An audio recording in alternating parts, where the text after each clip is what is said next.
Greetings to all learners. Myself Sharda Devre, Associate Professor, Government College of Pharmacy, Amravati, Maharashtra, welcomes you to Lecture 28, Plant Varieties Protection and Farmer Rights Act, Scheduled Tribes and Other Traditional Forest Dwellers Act, and Protection of the Traditional Knowledge Bill.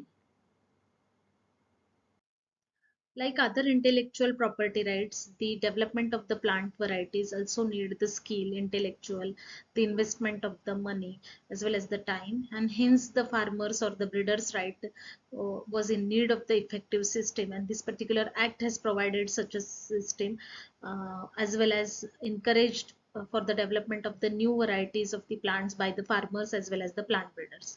So which type of rights are given to the plant breeders? The rights are to produce, sell, market, distribute, import or export the protected variety, and even breeders can appoint agent, licensee, or they even exercise the civil remedy in case of the infringement of the right. So there are chances that it can be infringed.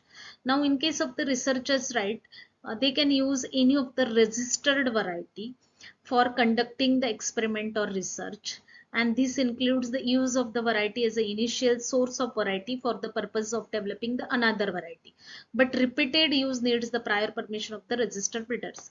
As researchers want to develop the new varieties, and they surely need the certain type of the starting material, so whenever they are using, it will not be considered as an infringement, because they also want to develop the again more beneficial and more effective variety. Hence researchers are excluded from the infringement of the such varieties if they are using these varieties for the conduction of the experiments. Then there are the farmers right, like the breeders. Farmers also play the very important role, or rather they had played the important role in the, especially in India, for development of various crop improved varieties of the plants, and they also need certain type of the right, so they are entitled for registration and protection in the same manner like that of the breeders. Then they have the rights to save, use, sow, resow, exchange, share or sell their farm produce including the seed of the variety, and they are not allowed to sell the branded seed of variety which is protected under this particular act. Whatever the variety they are developed, only that can be saved, used, sow, resowed, exchanged or shared or sell. Then they are also eligible for recognition and rewards for the conservation of the plant genetic resources of the land races and wild relatives of the economic plants. Then there is also provision for the compensation to the farmers for the non-performance of the variety, and farmers are not liable to pay the any fee in any proceeding before the authority or registrar of the tribunal or high court under the act. So if anything is happening related to that particular variety which is developed by the farmers, then that time the support is given by the government, so that they should not be get demotivated by any of such things like that of the non-performance of the variety. The Government of India enacted the Protection of Plant Varieties and Farmer Rights Act 2001, adopting the sui generis system. So whatever happening at the international level, either through the protection of new varieties of plants, that is a UPOV 1978 Act, or according to the TRIPS, which supports the specific socio-economic interest, according to that, our Government of India has also given the sufficient provisions to protect the interest of the farmers as well as the breeders, and they are also supporting to the stakeholders including private, public sectors, research institution as well as the resource constrained farmers. And the idea of the farmer rights came in the early 1980 as the counter move to the increased demand for the plant breeder rights as voiced in the international negotiations. And it was observed that the remunerated innovations of the farmers, or they are not recognized well, they are not supported well, their contribution is most of the time neglected, and hence the farmers innovation also need to be equally considered as that of the plant breeders, and hence this concept was first brought up in the international negotiations in 1986. Now next question is that why farmers right matters. Now, as we know that farming is the very important aspects of Indian economic system, and it is also having the issues from the environment, climate change, and hence it becomes necessary to develop the varieties that enables the adaptations to the changing environmental conditions, or even it can adapt to the diseases and various types of the climate change. So from that point of view, the farmers or breeders are playing the crucial role in ensuring the present and future food security, and as well as they are able to help in fighting against the rural poverty. Farmer rights are precondition for the maintenance of crop genetic diversity, and which is the basis of all food and agriculture production in the world. And similarly, not only food but various types of the medicinal plants, aromatic plants, and thus we are given with the quality raw material. We are given with the medicinal plants which are having the disease resistance capacity, or various medicinal as well as aromatic plants with the better secondary metabolite productions, better type of the organ productions, like the more leafy, or having the more roots, or having the less seeds and good fruit quality, etc. And when these type of the rights are realized, it has enabled the farmers to maintain and develop the crop genetic resources, and thus it has been recognized and rewarded the indispensable contribution of the all farmers from the India. Now, what are the plant genetic resources for food and agriculture, which is defined as the International Treaty on the Plant Genetic Resources for Food and Agriculture as any genetic material of plant origin, actual or potential value for the food and agriculture. So, all we know that these genetic material which are obtained from the various crops which are growing all around the world, they can have the different type of the value in a food production or in a agriculture, and thus it can play the important role in the medicinal plants also, and help in maintaining that genetic resources in various environmental or climatic or disease affecting conditions. Next, we have to understand the plant breeders right, which is considered as the one of the intellectual property, and these rights are considered as a limited commercial monopoly to the breeders of new plant varieties. They have the rights to exclude others from the range of activities like producing, reproducing from the protected variety, and it becomes like that particular variety of the plant becomes the plant breeder's personal property and can be assigned, sold, and transferred to the others party. So, patent and plant breeders' rights are separate intellectual property rights with different conditions of protection, scope, and exceptions.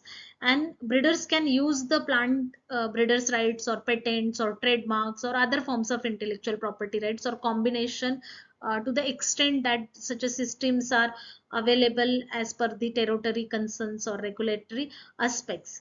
And as we are saying that there are so many technological developments, and these technology or scientific developments rising the number of gene related patents and rapid progress in the field of the genetic engineering and plant breeders rights are also interlinked with this particular continuous technological development.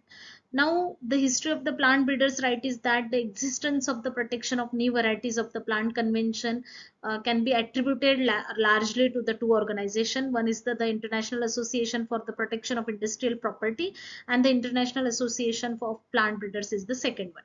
And the 1957 it was considered about the basic principle of plant breeders right, and then later incorporated into the International Union for the Protection of New Varieties, that is called as the UPOV, and then for which is further developed or get associated with the WIPO. Now, what is the plant variety? Plant variety represents more precisely the defined group of plants selected from within a species with a common set of characteristics to be eligible for protection.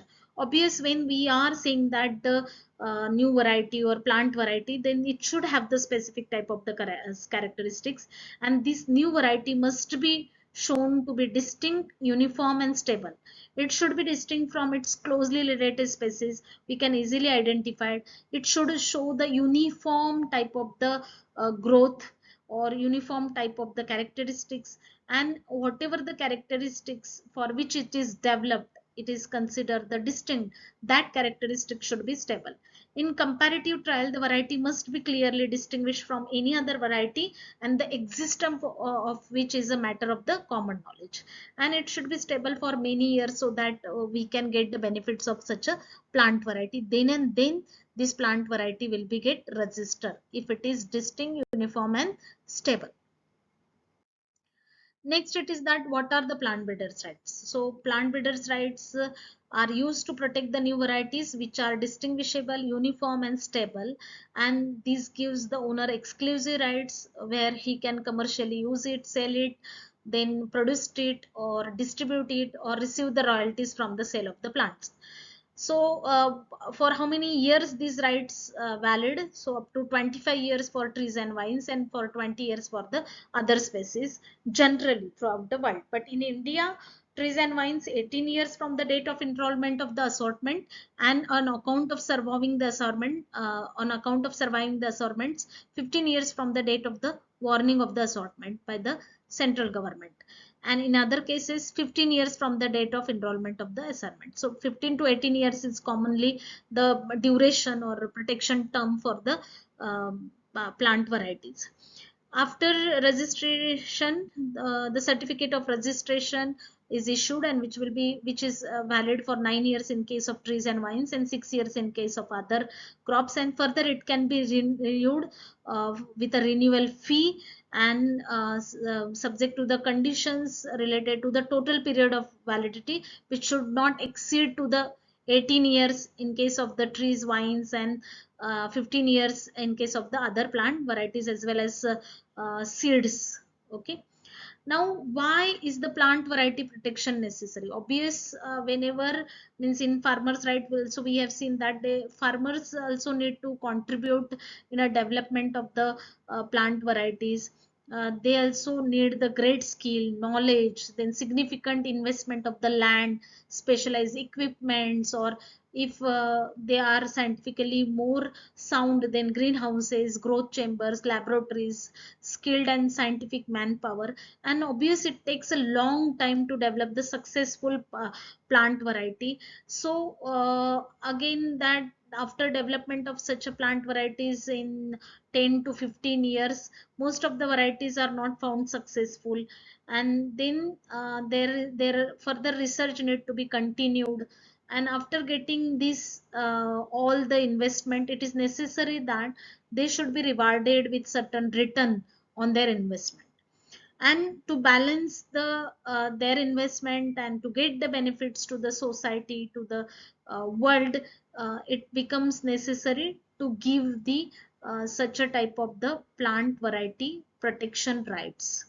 And this helps to recover the cost, or to get the um, motivation to develop the new and new varieties. And such a exclusive right, such a exclusive protection to the new variety makes the breeders or farmers or to the owners rewarded, and thus they help in the development of the nation. They get encouraged for the development of the new varieties, and thus they benefit in a large to the society. Now, next it is the Scheduled Tribes and Other Traditional Forest Dwellers Act 2006. And the features of this act is that it recognizes and vests the forest rights and occupation in the forest land, in a forest dwelling, scheduled tribes and other traditional forest dwellers who have been residing in such forest for generation. So there are so many tribal communities, they are still living in the forest, and their all type of the means living depends upon the forest income. So the act also establishes the responsibility and authority for the sustainable use, conservation of the biodiversity, and maintenance of the ecological balance between the forest dwelling scheduled tribes and other traditional forest dwellers. So it become necessary that forest also should not be get too much exploited, and the tribals also get the benefits. So it is the give and take type of the scenario here, and through this act it is balanced. This particular act strengthens the conservation regime of the forest while ensuring the livelihood and food security of these tribal peoples. Then this act seeks to rectify the colonial injustice to the tribals as well as to the dwellers, uh, who are the integral to the very survival and sustainability of the forest ecosystem, because these people are responsible to identify the various medicinal plants, their uses, and then maintaining them, then conserving them, planting them. So forest is due to these particular peoples. And who can claim this type of the rights? Means this act actually identified the four rights, that is the title rights, then use rights, then relief and development rights, and next it is the forest management rights. So title rights are given to the both the tribals as well as to the dwellers. The right to the ownership to the land, land farmed by the tribals and dwellers, subject to the maximum of 4 hectares. Means up to 4 hectares the rights are given. The ownership is only for land that is actually being cultivated by the concerned family, and no new lands will be granted. Then use rights are the rights of the dwellers extend to extracting minor forest produce, grazing areas, and then the roads to it. Then relief and development rights are to rehabilitation in case of the illegal eviction or forced displacement, and to the basic amenities as well as the restrictions for the forest protections. So this type of the things always we able to see that there are most of the time forced displacements are done for the benefits of these dwellers or the tribals actually, but they are then rehabilitated or relief is given to them. Then forest management rights includes the rights to protect, regenerate, or conserve or manage the community forest resources which they have been traditionally protecting and conserving for the sustainable use. So they have the rights on all the produce of the forest, and because they are maintaining it, they are cultivating, they are developing it. And then who can claim these rights? So members or community of the scheduled tribes who are residing there and depend on this forest or forest lands, and they are the bona fide livelihood of this particular. Then it can also be claimed by any member of the community who has for at least 3 generations prior to the 13th day of the December 2005 primarily resided in the forest land for bona fide livelihood needs. And the Gram Sabha is the authority to initiate the process for determining the nature and extent of individual forest rights or community forest rights, or both may be given to the tribals as well as to the dwellers. So this is about the scheduled tribes and other traditional forest dwellers, because forest is the main supply of the various traditional medicinal plant and related produced. So that's why this act plays the very important role. So readers as well as the learners have to remember this particular act, and they must respect to these tribals as well as the forest dwellers for their produce. Next, it is the Protection of Traditional Knowledge Bill 2016. So this bill is to prevent the misuse of the traditional knowledge and promote its enrichment by any person even outside of its custodian, while ensuring that the benefits reach all stakeholders down the line.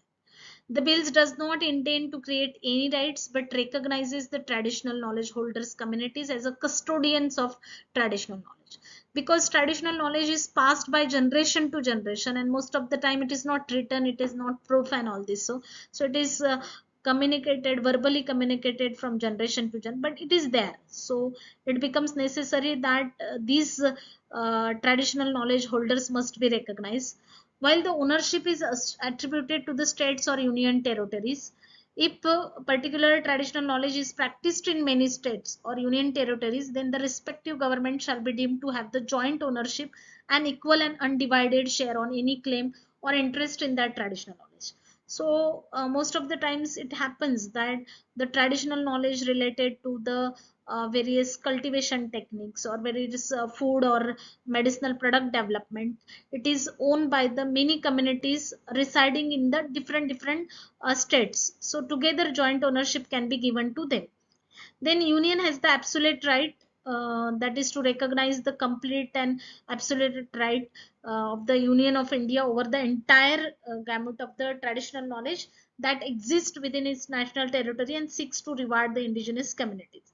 So it is the right of the particular nation, uh, and it's means it becomes the sovereign rights. They can decide such a rights, and these communities holders of traditional knowledge will be recognized as a custodians only after they register a knowledge society according to the laws of the country. They should also apply for recognition by the appropriate government, the deemed owner of the traditional knowledge. So Shashi Tharoor, Dr. Shashi Tharoor, you can see here the minister who has taken the initiatives, and R.S. Praveen Raj, Principal Scientist, IP Management and Technology Transfer, CSIR, NIIST, Thiruvananthapuram, who drafted the bill for Tharoor.